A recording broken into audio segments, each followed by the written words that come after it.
发生伫国道3号南投路段这件车祸是3台车来追撞，一台拄为交流道驶入去主线道的银色的轿车，和一台修理车为道边的车道甲冲撞。银色的轿车全失控，冲入去内底车道，转势90度，搁互后壁另外一台轿车第二届甲冲撞，总共有3个人受伤。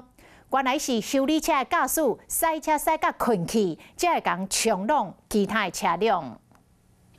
一台普车车向为道边的车道切到接的车道，直接去弄到为交流道起来这个银色轿车。这台银色轿车被弄到了失控，驶90度了后，去到内车道和后壁一台黑色轿车，因为袂负动去甲弄到银色轿车弄一个零件落甲满世界。这台黑色轿车弄到边仔才停落来，其他驾驶看到了惊一条，赶紧减速。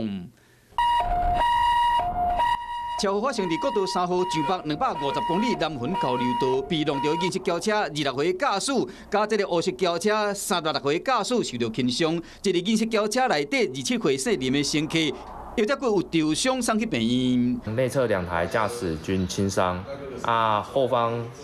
Toyota的副驾驶表示他腰痛，而且下肢有多处擦伤。加在3个人拢无生命危险，依照国道警方初步的了解。讲弄这台普色轿车的驾驶自称是困去，再去弄到倒驶入来银色的轿车，详细原因警方还会调查。